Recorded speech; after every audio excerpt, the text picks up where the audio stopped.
Hi, hope you're doing pretty good today. Today we're going to go ahead and start with Unit 5.2 on page 50. So go ahead and open your books to page 50. And before we continue, I just want to go ahead and say that later on through the video, if we're doing a listening exercise and you listen to a fan blowing in the background, that is the fan of my laptop. There's nothing that I can do about it for the moment, so please just bear with it. I did put the volume as high as possible so it could overpower it and you don't listen to it as much, so I wish that it works the best as possible. With that out of the way, let's go ahead and continue.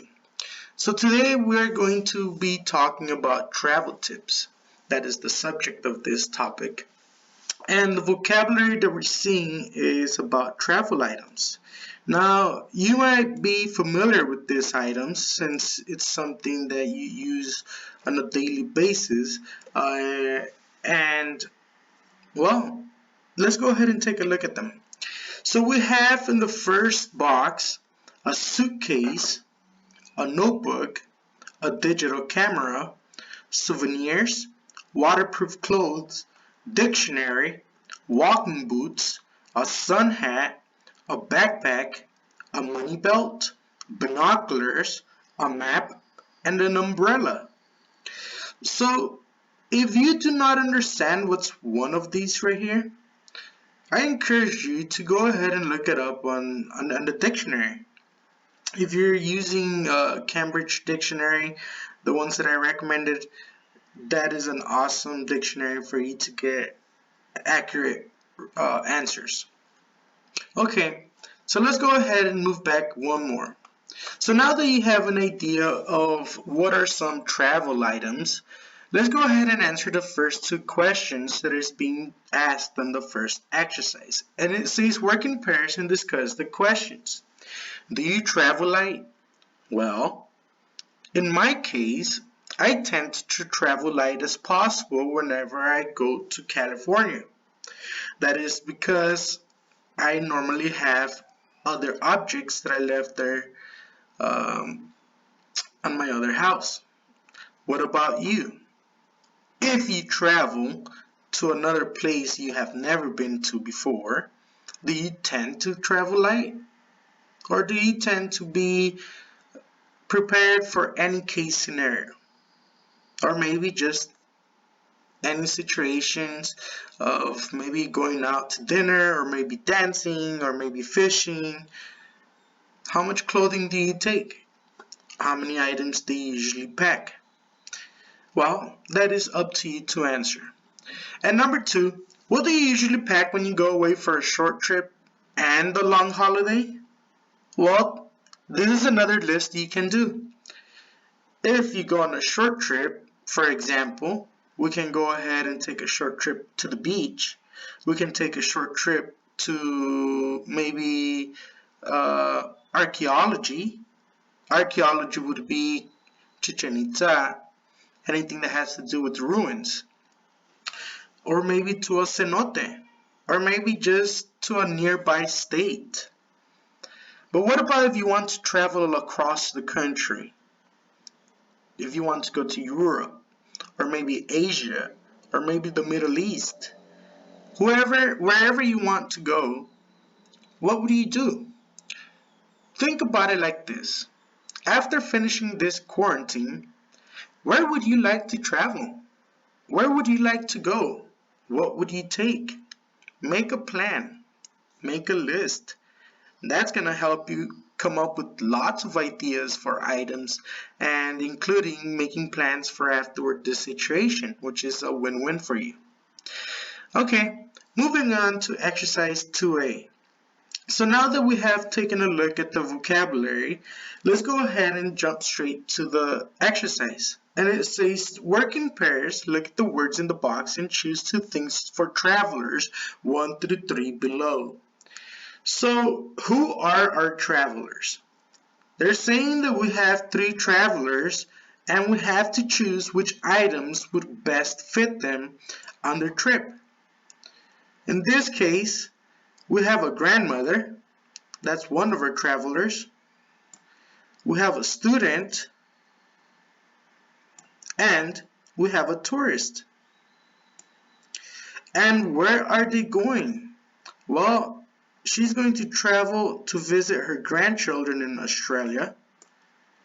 The student's traveling around the world, so that would be pretty cool. That's more of vacationing, learning, seeing new things. And then a tourist visiting the sites in New York, so they're being more specific on their trip. So now that we have this information, let's go ahead and take a guess on which items would best fit them. On the first case, a grandmother visiting her grandchildren in Australia, well, which ones would you think goes with it? I'll give you a couple seconds to think about it. Okay. So if you chose a suitcase for the grandma, if you chose maybe a digital camera for her to take pictures of her grandchildren, and for some reason grandmas tend to always carry a sun hat, especially out in the different countries. And what about gifts? Do you know what souvenirs are? They're small gifts that you take to people from different countries. So if she's visiting her grandchildren, she's definitely going to take probably gifts to them, and more than likely they're going to be souvenirs. So we would guess that a suitcase, a digital camera, a sun hat, and souvenirs would best fit the grandma. But what about a student traveling around the world? What would be his situation? What kind of items would he need? Well, in this case, since he's a student, more than likely, who would like to carry a notebook to take notes? And since he's traveling around the world, he's probably going to be sweating, visiting humid places. He's probably more than likely traveling light, so it's stuff that can't be getting dirty that easy. So it would be waterproof clothes. We would suggest that he would take waterproof clothing. Well, if Disney writes. And what about good shoes, right? If he's traveling around the world, you would definitely not like to be walking so much on just any cheap pair of shoes. So definitely the student is probably carrying or using walking boots. But what about a rucksack? What does it mean, a rucksack? Do you guys know what that means? Or what about a money belt? A money belt is a canguro. I do not know how to say that in another word in Spanish, but I mean in English. But we do use a pouch. A pouch would be another word to use for a money belt. Okay? And then for the rucksack, a rucksack is definitely a small backpack or just a backpack. It's just a different wording. It's a British word that they're using here, if I'm not mistaken, to say backpack.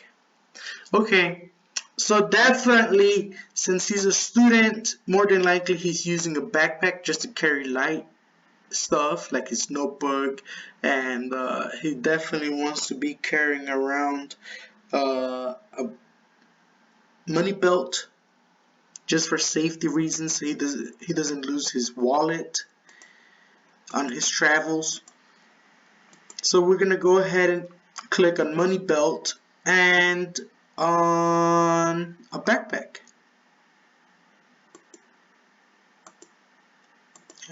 If it clicks, there you go. So if you ever run to a word, rucksack is just the same meaning as a backpack. Okay? Alright, and let's go ahead and go for the third one. The third one, they would definitely take a suitcase, right? You definitely want to take another suitcase. Uh, Maybe a notebook as well to go ahead and write down words they don't know, or maybe just addresses they need to go to, or phone numbers. Definitely a digital camera since they're visiting a new place. Maybe a map since they don't get around, or maybe they don't have cell service. Binoculars, of course, so we could go ahead and take a look at sightseeing, views, bird watching, and definitely an umbrella. You never know when you're gonna need one. If it is too sunny, if it is raining, or whatever the situation is, an umbrella is always a safe bet to take. Okay, so those are some of the items these people would take on their journey.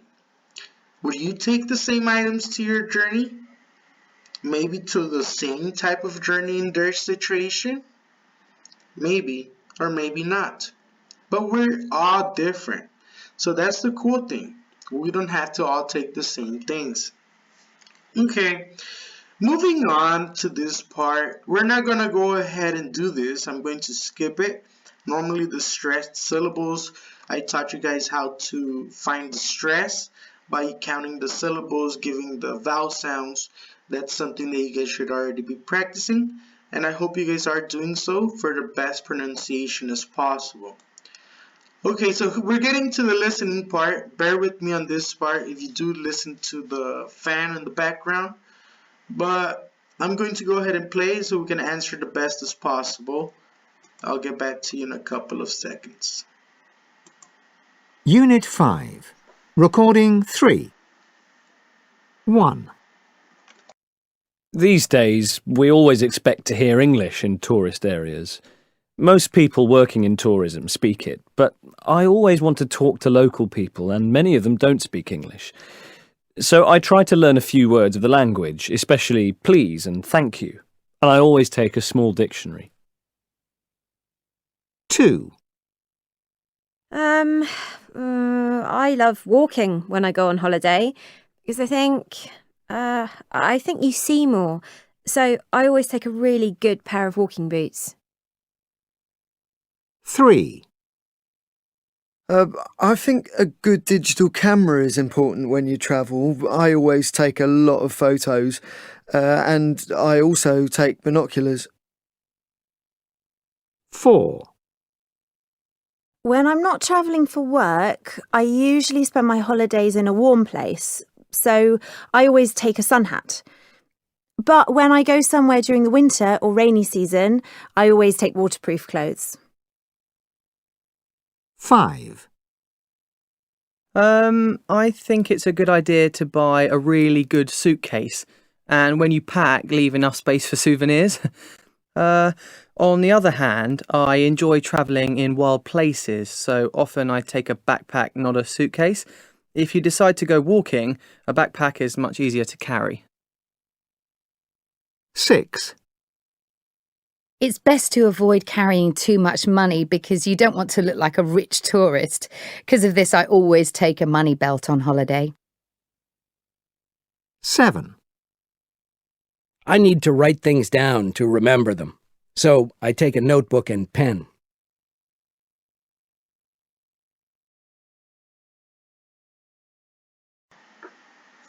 Okay, alright. So now that we have finished listening to the audio, they're asking us which items from the previous exercise did they mention.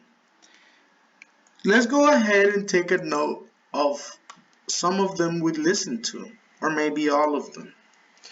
So the first one is a dictionary. That is one of the first items they mentioned. The second one would be walking boots. And the third one was let me see, hold on. A digital camera and binoculars. For the fourth one, they mentioned a sun hat, waterproof clothes. For the fifth one, they said a suitcase,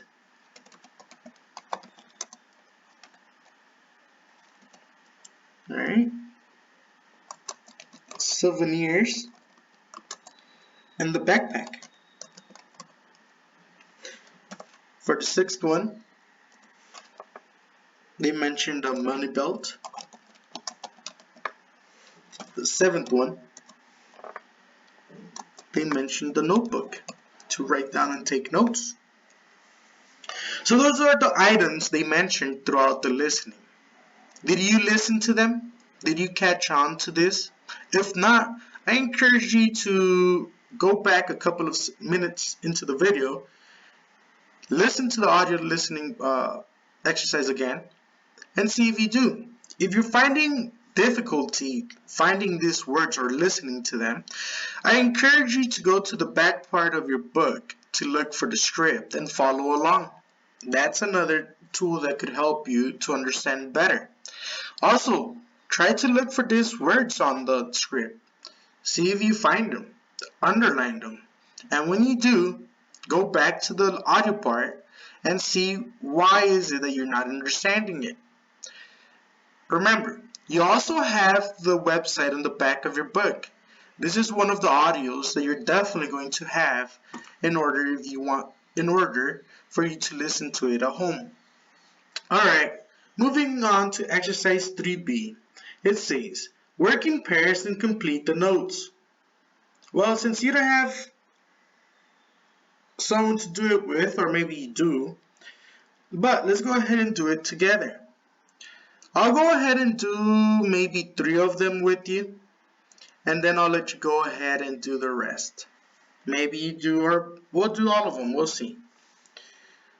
Okay, so what was the part they were trying to learn? What was parts? You can also use your script. Sorry about that.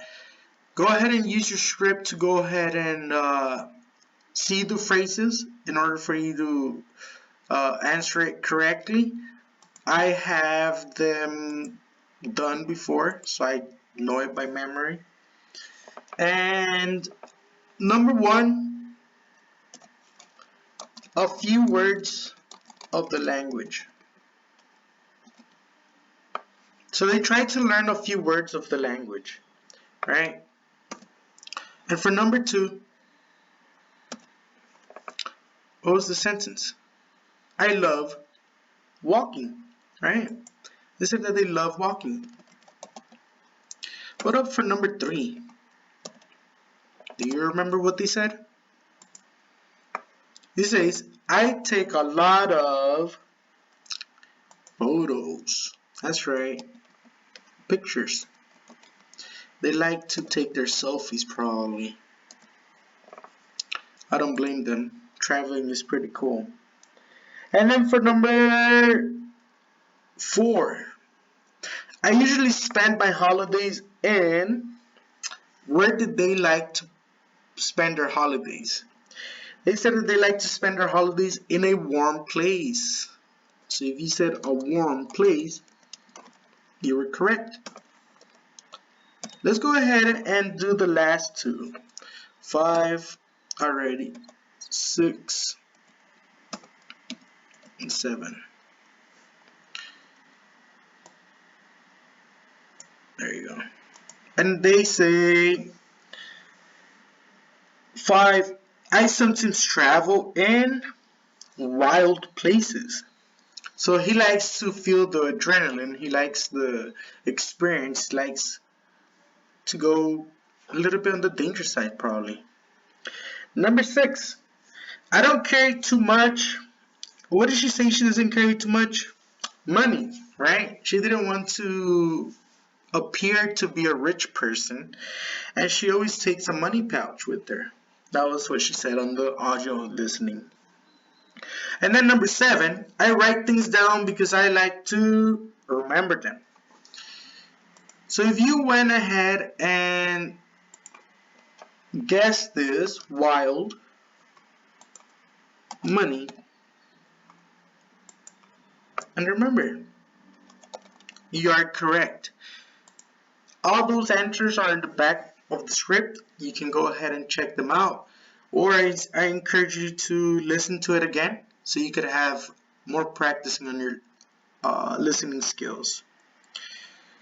Go ahead and move on to exercise 4. On this part, we're moving on to the grammar, verb patterns. Don't get scared with this. It's pretty easy. All it means is it's that they're using two verbs on the same sentence together.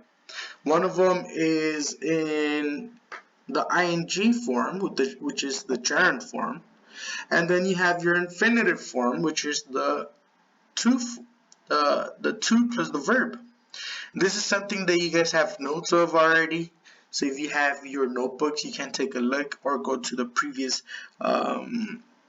exercises we've done on the book, and probably you're gonna have some examples there. I know for sure that you guys have some examples on your notebooks. Okay, so how are we gonna do this? Saying, look at the sentences 1 through 9 below and underline the verb plus the verb combinations. They went ahead and gave you 3 examples already for the first 3 sentences. If you go ahead and pay attention, they're saying we always expect is one verb, and then you have to hear another verb, but they're using their infinitive form. You could also use an ing form, but they have special rules, and I'll go ahead and teach it to you in a couple of minutes. So they always expect to hear English. The second one, I always want to talk to local people. Want being the first verb, to talk being the second verb, and so on. I love walking when I go on a holiday. Love being the first verb, ing being the second verb. Do you see what's going on? You see this part right here? It was infinitive. See? Infinitive, infinitive, and then gerund. So you could use either or. But when do you use them is the question. We'll find out. So let's go ahead and underline the rest for this exercise. They're telling us to look for those verb patterns. Number 4, they're saying, I always seem to take hundreds and hundreds of photos. If you choose seem to take, you're correct. Number 5, I usually choose to go to a warm place. Well, this one could be a little bit tricky because choose is a verb and then you have your to go. But since you have go to a warm place, maybe this could throw you off. But don't let it throw you off because this is not a verb. Always follow the verb pattern so you could go ahead and get it correct. So choose to go is the answer. And then you have, I enjoy traveling in wild places. Enjoy is a verb. Whoops. Sorry about that. So enjoy is a verb, and then you have it followed by a ing, a gerund, traveling. And then if you do number 7, if you decide to go walking, a backpack is easier to carry. Decide is a verb, to go is another, and then you have to go walking or go walking. So right here is a little bit tricky. Decide to go, and then you have go walking. So you have 2 right here. How is that possible?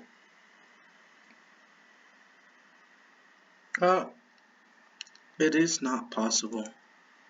They're just leaving it up to right here. There you go. Decide to go. Number 8. It's best to avoid carrying too much money. To avoid carrying. And number 9. I need to write things down. Need to write. Did you guys notice something different on number 8? That's right, your infinitive was used at the same time you're using an ing form. Now you might ask yourself, why is that possible, or how is that possible? Well, infinitive, they don't always have to use their to. Okay? They only use it in order if they need to refer to it. In this case, best to avoid. They're referring to avoid carrying too much, where they're being specific towards something. So that you have to have your to, your preposition. Alright. So if you have any questions regarding to verb patterns still, don't worry, we still got more explanations to do. This is just for you to understand the verb patterns, what you're looking for, and it's easy, right? It's only 2 verbs going together, infinitive form, and then you have your gerund form. Moving on to this part, it's pretty simple. All they're saying is that you have to put the verbs into the box. Depending on which box they go to, they either use an ing or you use the infinitive. Now, you might say, well, wanting could be used, or needing, enjoying, choosing, deciding, avoiding. They could all go into the ing form. But for some reason, they're not going to do it on this exercise. They're going to only use 2 vocabulary from the box on the top to put into the ing form, and the rest are going to be infinitive. However, if you look down on exercise C, you see that you have another box full of words.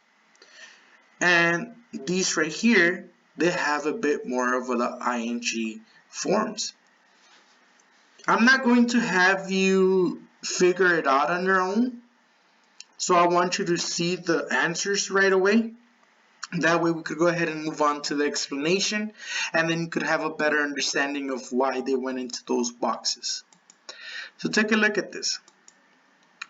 So for the ing, we have enjoying, avoiding, finishing, and imagining. For the infinitive, we have to expect, to want, to seem, to choose, to decide, to need, to hope, and would like to. Remember, the infinitive could go right here as well, or right here. It all depends where it needs it.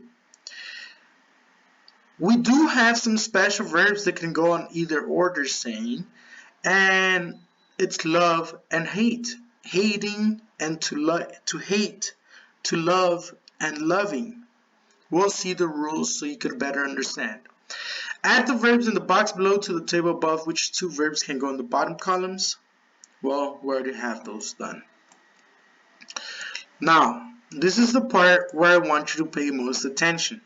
Let's go ahead and turn to page 136. I'll meet you right there.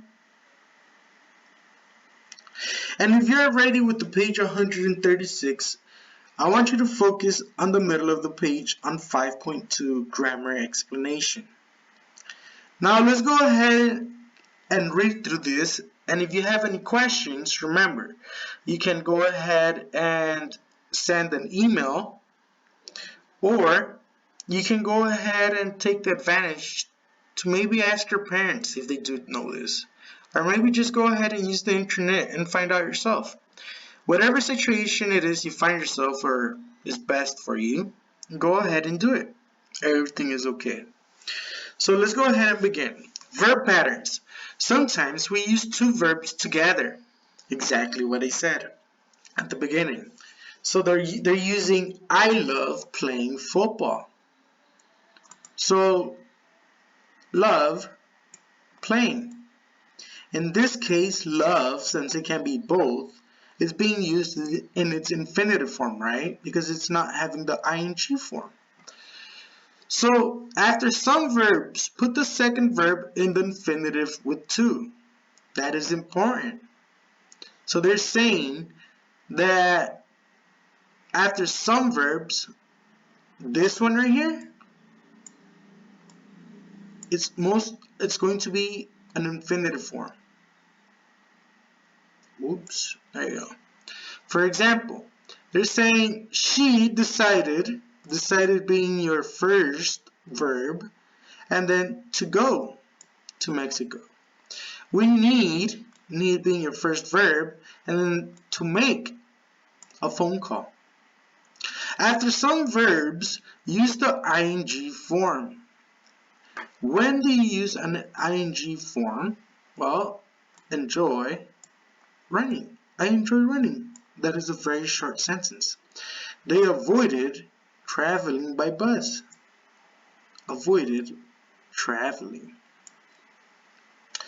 Let's go ahead and take a look at the little box column they have right here and get those examples of verbs they have.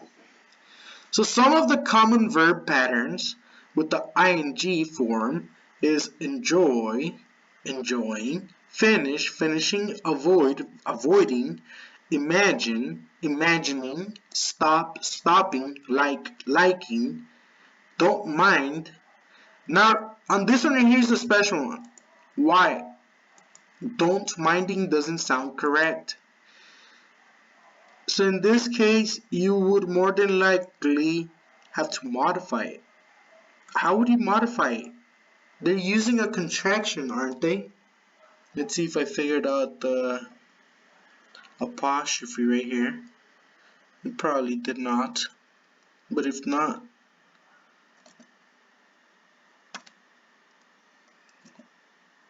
alright, I don't think I did. It's alright. So, don't mind. And they're telling you that it's a ing form. So, don't minding doesn't sound right. Right? What did I tell you that you have to do? Break down the words. What is the contraction they're using? Do not mind, right? So, not minding sounds a lot better. And then if you go ahead and let me see, spending time does sound correct. So that would be right there. The ing came before the second verb. So those are two special ones you have. And then on the infinitive forms, we have to choose, to hope, to expect. And then you have would like to. This is something that I've been telling you. Pay attention to when you need to choose. Right? Okay. And then to decide, to seem, to want, to need, to help, and to promise. Alright. Many verbs that show preference. Things that we like or don't like. What are preferences? Preference, like or don't like. So those words are going to describe whether you like something or don't like something. The examples they're using is like, enjoy, and then turning it into an average thing. I don't mind. What does it mean to not mind something? It doesn't bother you. Whether it happens, and whether or not, it doesn't. And then if you like something or you enjoy something, then it is very positive. It means that it's pleasant to you. After some verbs, it is possible to use the ing form or the infinitive with to. Example, love and hate. So these right here are the ones that they were saying earlier that they're special because they could go on either columns. Do you remember? It could either go on the infinitive or on the gerund form. So I love dancing, I love to dance are both correct. I hate getting up early, I hate to get up early. There is a little change in meaning. Well, why? There is a little change in meaning. But where is the meaning change? Well, in this one is being plural, and this one is being a bit more singular, more specific. Right? You can say, I love to dance. Yeah, but to what? And this one right here is being too general. I love dancing in general. This one right here is too, but you're being more specific. Getting up and to get up. So this one, he hates doing the action, right? I hate getting up early. And then this one, he hates. Well, it's the same meaning, but it just changes in. I'm not even going to get into it more so I don't confuse you because I'm rambling right here. And the meaning is the same. It hardly changes at all. Okay, let's go ahead and move on to the next page so you can see the exercises we have. This one's pretty easy and it's actually fun. Let's go ahead and start with the first one on the left side. Exercise A. It says complete the sentences with the correct form of the verbs in the box. What are they asking you? Which form? Is it an ing form or an infinitive form? When they're asking you which form, is this right here. Let me see, where is it at? When they're saying form, they're all saying whether if it is an infinitive, gerund.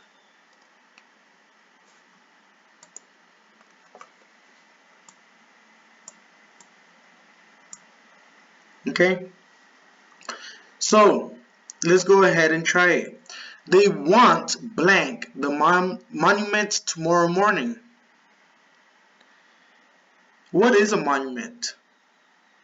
Well, we have the monument of the flag here in Paseo de Montejo. New York has the Statue of Liberty as its monument. Washington has the president's faces as the monument. And many other places have different monuments. So it is a place they want to visit. In this case, they want visiting or they want to visit. If you say that it is the infinitive form, you are correct. They want to visit. 2. I can't imagine blank in the flat. It's so small. What is a flat? Well, a flat is a small living space. It consists of a living room, a kitchen, a bathroom, and that's it. Maybe your living room is your room as well. It is so small, they're saying. So if they're not sleeping in a flat, they're more than likely living in a flat. So I just blurt out the answer. It is the ing form. I can't imagine living in the flat. It's so small. I'm going to go ahead and let you do the rest of the 6 on your own. So far, we have done live and we have done the first one. I think it was to visit. I'm going to write them down right here.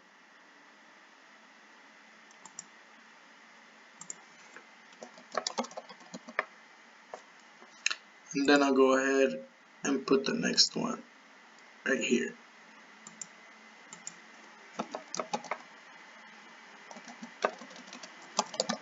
living.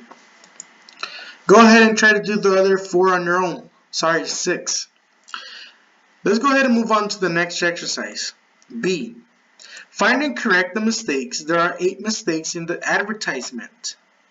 What kind of mistakes do you think they're going to be testing you on?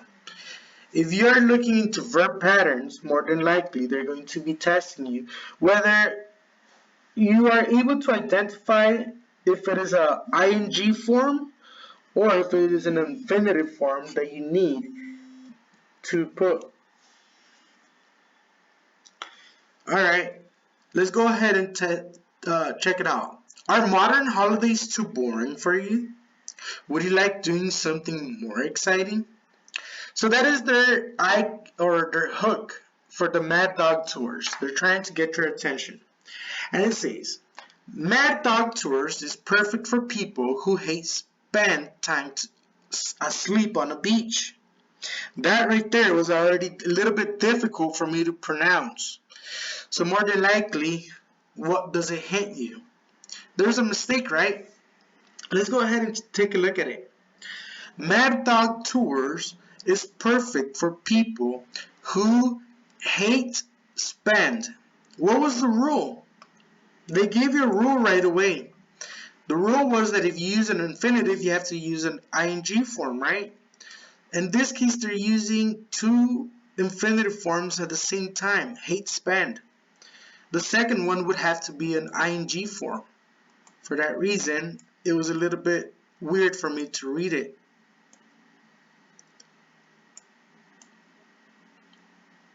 There you go. Forgive me for that. It's a little bit blurry. So that's the first one. There's 4 more. Let's take a look at it. If you enjoy to travel to strange places, if you don't mind to stay in cheap hotels and want knowing how the local people really live, we promise helping you. Whew. If you caught on to it, good job. There's a couple of them right here. I'm going to go ahead and let you do the next 4 of them. There's only 5 in total. And that's going to be your practice for the day. If you have any issues or trouble, try talking together in a WhatsApp group. Send a text to your other classmates. See if they caught on to it. Or see if you have different answers. Let's go ahead and go back into the first exercise. On page 51. Sorry, page 50. We're going to go ahead and jump on to 5.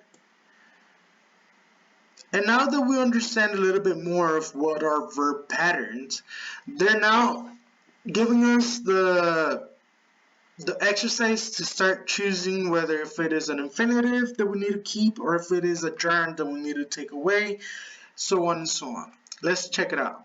Cross out the verb combination that is not possible in each sentence. I hope, enjoy, expect to get a free plane ticket. So they're saying, I enjoy, expect to get a free plane ticket, or I expect to get a free plane ticket, or I hope to get a free plane ticket. More than likely, you can either expect or you can hope for a free plane ticket, but you could never enjoy to get a free plane ticket. You can, but it's very hard. More than likely, it is if you're already receiving it. The other people, they're expecting or they're hoping. The meanings change. The second one would say, I want to visit Australia. I would like to visit Australia. I imagine to visit Australia. What would you choose? Well, you cannot imagine. Well, you can, but more than likely, it's something that you want or you would like to visit. 3. She loves traveling. She avoids traveling. She needs traveling. You could love or you could avoid, but you could never need traveling. It is not a necessity. It is not that important. 4. Where did you like to go on your next holiday? Doesn't sound that good, right? Where did you decide to go on your next holiday? Or where did you choose to go on your next holiday? You could not like to go on our next holiday because they're already asking you personally, where did you decide or choose? Unless this auxiliary changes to would, where would you like to go on your next holiday, then it would be correct. But since they're already using this auxiliary did, this cannot go there. And then we're gonna go ahead and go to number 5. They hate working with tourists. They love or they want working with tourists, or they love working with tourists. In this case, they're using a liking scenario. So want does not go there. You could either love or hate, but not want. He doesn't seem to know this area well. He doesn't need to know this area well. He doesn't enjoy to know this area well. Well, in this case, they're using need in the correct form. You don't need to know this area well, and he doesn't seem to know the area very well. It's pretty cool, but you could never enjoy not knowing somewhere pretty well. You probably would if it is a dangerous area. You could be proud of saying, well, I enjoy not knowing that, but that is very rarely used. 7. Do you like going to different countries? Do you expect going to different countries, or do you love going to different countries? Again, this is a liking scenario. They're using like and love, which are two positive things. Expecting definitely is the uncommon, or not common, the oddball out here. Number 8. Why did you avoid to become a travel writer? Why did you decide to become a travel writer? Or why did you hope to become a travel writer? In this case, it's something that it's a decision and something that they are hoping. This is the negative one. You cannot avoid it. It is not something that's already given to you. You either have to decide or hope for it, but you can never avoid it. That is a career you have to make on your own decision. So he either decides or hopes to become a travel writer. Okay, let's go ahead and move on to the next page. We're almost done here. Don't worry about this. On this part of the exercise, we're not going to go ahead and do it. You're going to go ahead and do it on your own. All you have to do is just make the sentences true for you. So let's go ahead and do the first 3 of number 1 together so you could have an idea. So they're telling you to either use an infinitive or to use an ing form to complete the sentences. When I travel, I always avoid, so they're giving me already my first verb, right? I always avoid what?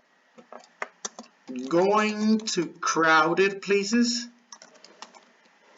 That could be probably right here, avoid my infinitive and going my gerund. Number 2,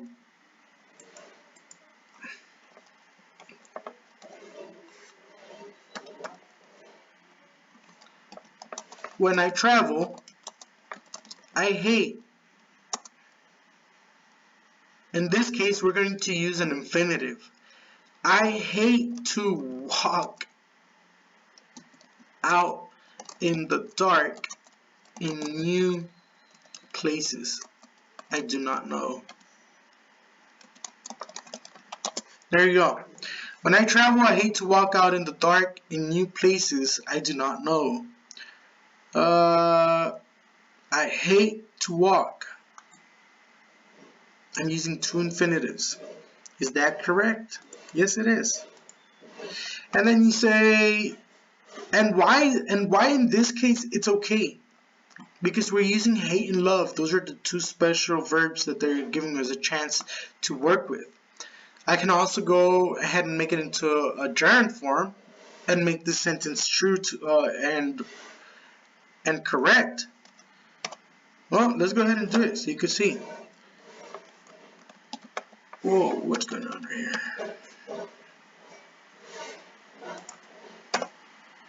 Alright. When I travel, I hate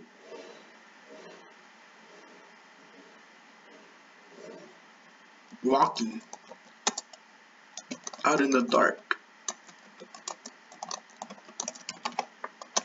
There you go. So I just went ahead and turned that sentence into a gerund form just because it is the hate, a special verb. So you could go ahead and do the same thing with love. Go ahead and try it out. I'll go ahead and stop right there. Moving on to this part of the exercise on speaking. This right here, we're going to go ahead and let you do it on your own as well. What type of holidays can you see in the photos? Which do you prefer and why? This right here, you can go ahead and do it with your previous homework that I just left you earlier for the sentences. Remember when I first started that you could go ahead and make your list of items that you would like to take? Well, on this part of the exercise, if this thing closes,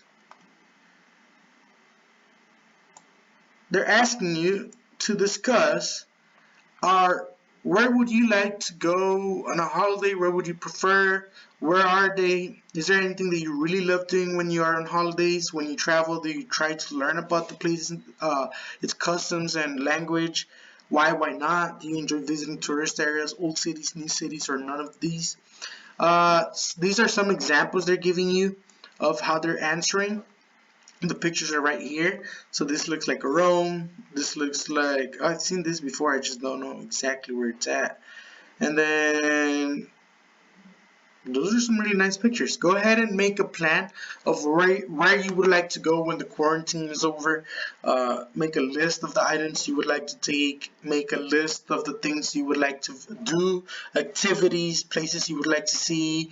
And it's going to go ahead and you can go either practice your writing or your speaking with it, either or maybe both, because either or we're going to do a writing part right here, and this was pretty easy. I'm going to go ahead and stop right here. It says using sequencers.